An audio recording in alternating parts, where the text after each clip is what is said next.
if Safemoon had come to their followers and said, hey guys, we're going to be selling off millions of tokens. We're going to try to do it without affecting price, but we're basically going to be raising tons of operating capital in order to create all these crazy new endeavors or whatever. That would be one thing.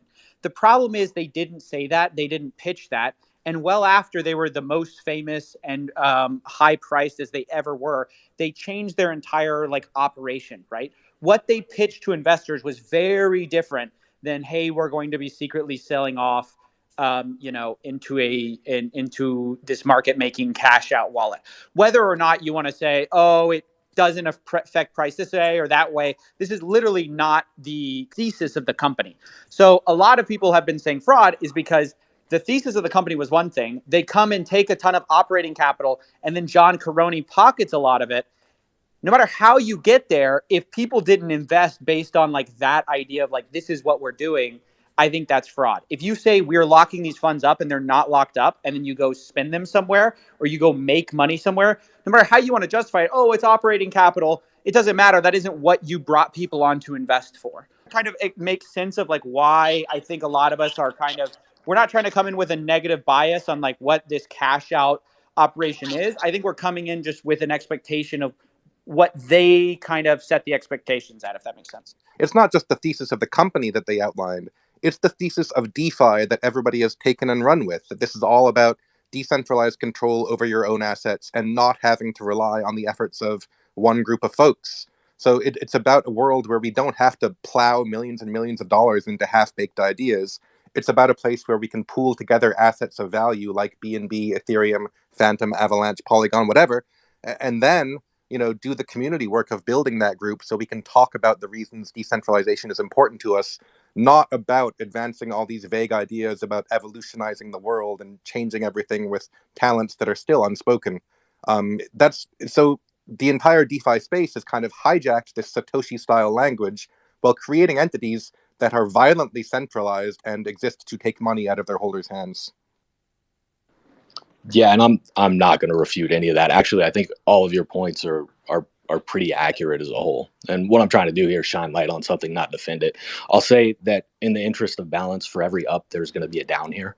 So the same thing is true if someone sells a massive amount on a centralized exchange. That order book price is going to be maintained based off of your pancake swap value. If anything, it's just taking money out of the exchange itself and putting it into control of people, or maybe some good company, maybe some bad company. That's exactly what it is. Yeah, and that's all it is. And it's not robbing Peter to pay Paul. There is no, because that price is going to be maintained regardless. It's just where the money ends up going, right? If somebody buys $50,000 of my token, it doesn't matter if I sell an equivalent 50 or not. It's still going to remain at the same price on that centralized exchange because we have to peg it to the uncontrollable. Well, but centralized. No, that's not correct, because you're taking away other legitimate buy orders. If there was a person who legitimately wanted to buy tokens, you've now taken away that $1,000 from them. So you're destroying the demand from legitimate buyers to take money away from them, which will eventually impact the price, because other people will then arbitrage the price difference between PancakeSwap and the SEX. Yeah, I think that's an amazing point. And I just actually also wanted to ask you, Docs, is if you don't take the profit, then Bitmart would get the profit. And if that was true, why would Bitmart be willing to give away that $15 million? So it's not Bitmart's profit. They have to maintain liquidity so that if a bunch of people exit their platform, right, they have liquidity to allow people to continue to exit on the platform. That's what it is. It's actually can be truly described as exit liquidity. People who take their money and move it to another exchange, they actually have to move the cash. Until you move something off of an exchange, it's all the same liquidity pool. No matter what token you have, no matter if it's USDT, it goes back to not your keys, not your tokens. And that's the same thing with your cash. If it's not in your bank account, it's not your cash. It's the exchange's cash, whether it's in USDT or USD. All that is in the same liquidity pool. So I mean, these are market makers that, Yusuf even said they chose themselves. They had to pass a test to be Bitmart's market makers. That's really the best explanation I can give for you. And looking back, like centralized exchanges, they're a secondary market for a DeFi product. That's it. And we did it to gain exposure, just like most tokens do.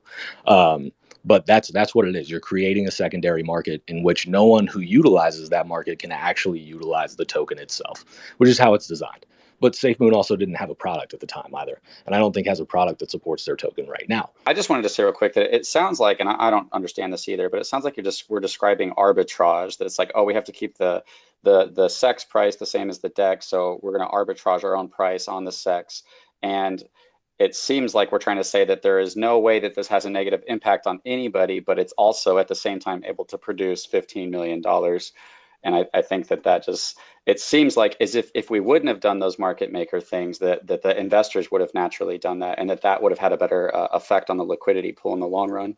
I don't think my argument is that it doesn't have a negative effect on anybody. I'm saying if their goal was to pull money out, this would have the least negative impact of what their options were, to my understanding of the situation. If this is where all the money came from, like people are saying, then this would be the least unethical thing I've heard about Safemoon in a very long time, to be quite frank. Not to say whether or not it's ethical. I'm saying that disparate impact to your holders should always be your number one priority, right? Like if I sell, is this going to disparately impact everybody who owns my token on an exchange, on a decentralized exchange, wherever it may be? Then that's probably the worst decision you can make. So if you need the money to build all the things that you promised people and that you probably shouldn't have promised people because you weren't equipped to do it, then this would be the least unethical way to do it. Not to say that it's ethical and not to say that it's morally right. It's the best way to do something you shouldn't do, basically. That's what you're saying. Well, you could put a sell wall up on a centralized exchange and people try to break through it. And yeah, you can say you're not negatively impacting the price. You're not dumping on the holders, but you're restricting the price growth and you're pocketing the difference. And so that's just something that, again, I'm not even talking about Safemoon here. Right, you're siphoning demand, and so that's something that I would just have a concern about, just in general, from a philosophical standpoint. Right, is that that's not negatively impacting the price. You are negatively impacting the price because you're not allowing it to grow to where it could be. Yeah, and there's really only one way around that, and that's either to have a market maker that does control PancakeSwap as well, so that as you get assets off of the exchange, you use it to enhance your liquidity pool in a decentralized capacity, because then all of those buys actually matter. And that's the only time and only way to make all of these buys actually matter. Other than that, someone's always losing money. Well, here's my argument on it, right? You have different decentralized liquidity pools, and you have bots that are running back and forth doing arbitrage. And that's normal. You have a global liquidity. That's how it works. And so the real way to do this, in my opinion, right, I think the only argument is perhaps the spread, is that you just let natural arbitrage take its course. Right? If PancakeSwap is a lot cheaper than what's on the exchange, then people will buy on PancakeSwap and they'll sell on the exchange, and that will just naturally bring the price down. So I just don't understand why, exchanges have to peg towards PancakeSwap when in reality, just regular market arbitrage forces are going to affect the balance of what's being in the exchange, like any other. It just doesn't compute to me. Yeah, and this is a saying in the stock market as well. It's that the only person making money on an exchange is the market maker. And it's true in crypto, it's true in the stock market, it's true everywhere else. They are going to make the most money. Whoever's doing the market making, whoever's getting the maker taker fees and tapering off of assets is going to be making more money than anybody else, always.